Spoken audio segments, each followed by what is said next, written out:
Ladies and gentlemen, we have an interesting topic to talk about today, and this is my opinion on what the best FPS is in gaming history. Now let's look at some FPSs across the board right now. We got Overwatch, CSGO, Valorant, Call of Duty, Rainbow Six Siege, Apex Legends, whatever FPS game you can think of, you name it. However, each game can always have a natural competition at the esports level that can always go very, very high into like the top 0.1%. But which FPS actually is the best one to challenge? Now, my opinion for today, I want to say I think Rainbow Six Siege is the best FPS a player can experience. Here's why. Siege is almost like chess. So chess, you can make every single right move, but if you make one mistake, it can cost you the entire match. That's the same way I look at it with Siege. You know, you could get into a 5v1, bomb down, but that guy can kill all 5 of you guys and defuse the bomb. And trust me, it's happened a lot before. But what also sticks out to me a lot is the map manipulation. Think about every FPS that you play. Can you manipulate the map? In a lot of games, the map is basically indestructible and no player can really do any changes to it. So long term, it does kind of boil down to just the pathways of the map, and you know, it all comes out in default ways. And it's kind of the same thing with Siege,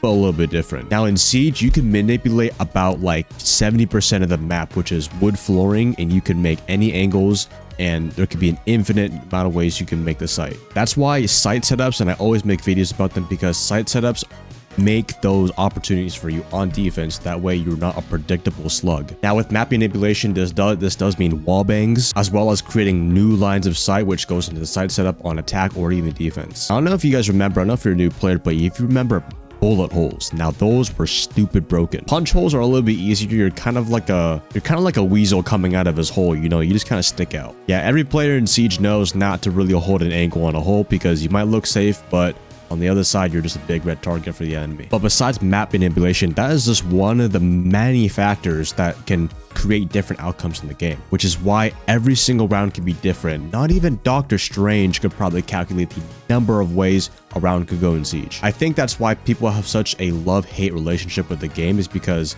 they could hate it for so many times they died to some unlucky death, but they're like, oh, but I could get it done this way, and they want to keep playing. Let me know in the comments below if you have a love-hate relationship with Siege. Yes, I'm talking to you, bro. But I'm talking about the many factors when operators combine with their utility, you know, the timing of positioning, the map manipulation. You know, one player could enter from here instead of here, and that may maybe have changed a different outcome. It's even as little as, let's say you go on a roam hunt, right, and you kill the Caveira. You just killed the Caveira, and that blocked her from 1v5 in your team later in the round. You see, when you kill one person or you do one thing in the round, that closes a fuck ton of doors for a ton of other things to happen. And now imagine all those doors, but it's actually for every single thing, even as little as barbed wire being on the wrong staircase. Because if barbed wire is not on that staircase, that one flank can really lead to a lot of bad things. So I think you guys get the point of that though. And that's why it's so deep in the strategy of how every game can go out, and with a lot of factors,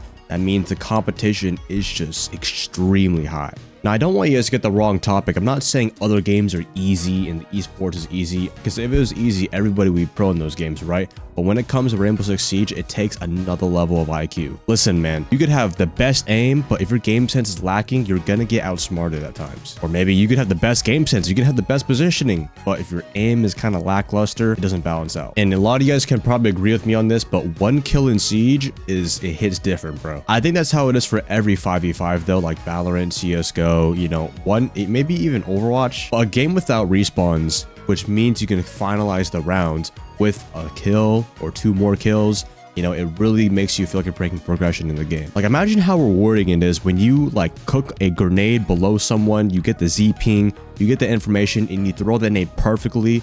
Like, that's just like a different way, bro. So with the competition being super high, this also means a skill gap. Now, the skill gap from being a new player to maybe an average player to a intermediate player to a high level player than a pro, like, the gap is just different every single time. That's why I always say, like, copper to about bronze is actually the jump from copper to bronze is pretty much the same And then silver to gold is actually like kind of a different league. Like some people are in silver, but they have the worst aim possible, but like their game sense is kind of decent. Now, along with that, which takes a lot of skill sometimes, is the sound cues in this game. Now, sound cues are literally the make or break sometimes in a gunfight. Bro, playing Siege without sound is like traveling a desert without a map. But the sound cues of someone going prone, when they're close to you, when you should pre-fire, or maybe even as simple as, you know, what material are they walking on? They're walking on metal, wood. You know, based on the map, you can kind of predict where they're going to. Now, in a lot of games, in my opinion, like Overwatch and Valorant, maybe even Call of Duty, like I think sprinting is kind of like the only way you can kind of hear someone.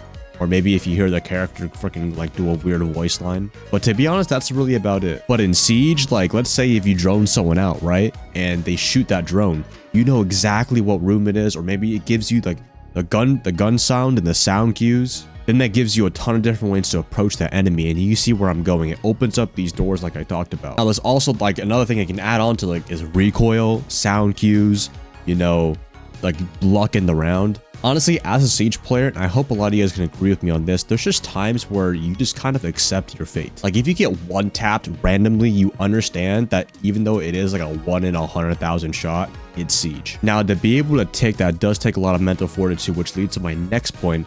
Is Siege is not only like if you can have really organized mental, like you can complete anything, and that does apply to a lot of different games too, but I want to really specify this for Siege is because a lot of people can perform their worst, and that closes a lot of doors of opportunities because they're unconfident about their gameplay. Bro, I'm telling you, when imagine all the different factors in Siege, right?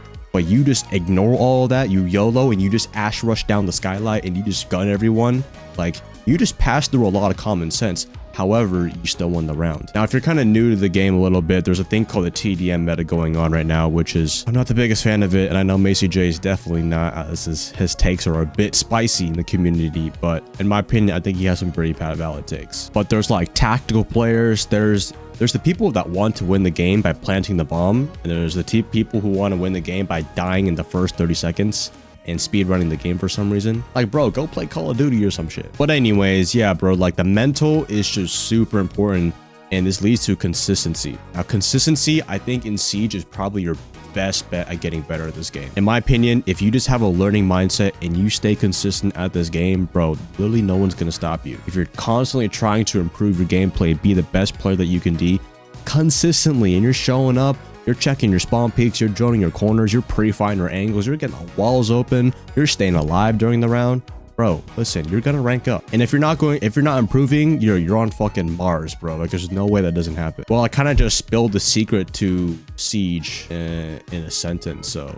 might want to write that down. But to end it off, I just want to say, like, no matter what operator you play, it comes down to your playstyle. I was talking with Fultz, who is a pro SSG player in Rainbow Six, and he did tell me, I was kind of asking him some things a while back, and he's like, yeah, like, it doesn't matter what operator you play, bro. You could roam as Maestro if you wanted to, but as long as you fill the role, doesn't matter what operator it is, then that's the only thing that matters. Because if you think about it, what works better? A Caviar with the perfect site setup, the perfect flank, but, you know, doesn't get the kill, doesn't win the round, or Maestro, who made the dumb decision to go flank on the 3rd floor and kill the whole team. That ended up working. But that's a little bit of a stretch, but you guys get what I mean. You know, it doesn't matter what opera you play, it just matters what objective you want to complete. Now, I will say this for you, a lot of you guys, and you can recognize this, that I think a reason why a lot of people do not stream Siege or play Siege long term, especially like with variety streamers and regular streamers who are just looking for quick fun, like Valorant or Overwatch maybe. Yeah, it's kind of good to go in, and yes, there is a pretty good esports side, but with Siege, like I said, the skill gap from being a new player to, you know, even getting beginner to like intermediate is extremely large. Like, I'm talking about you're literally playing on, you know, a map you've never played before. You're gonna die to a ton of angles you never knew, sound cues, different players. It's a lot to take in. That's personally a reason why I think, you know, like people like Dr. Disrespect, Shroud, maybe even think of like the Valorant people, like in Just Chatting, stuff like that, they never really want to try Siege. Now, I don't blame them. I'm not saying that's the reason to, because I will say stream sniping is probably one of the worst things they can experience in this game, and I do it too. However, I still kick their ass because they're stupid and they're dog shit at the game. But if you are a player looking to seek and challenge yourself in the video game, Rainbow Six Siege is the one for you. Now, if you can't drop your ego and accept that you're not the best player in your lobby, then you might want to try Fortnite. Anyways, let me know what you guys think in the comments below. If you think Rainbow Six Siege is the best FPS, this video was my opinion on why I think Siege is the best FPS. But if you like Overwatch or Valorant or Apex better, please battle me in the comments. I dare you. But all jokes aside, I stream every day on twitch.tv/Athieno, and I have a little surprise for you guys coming soon. So if you made it to the end of this video, you got some information. I hope you guys have a wonderful day, and I'll see you soon.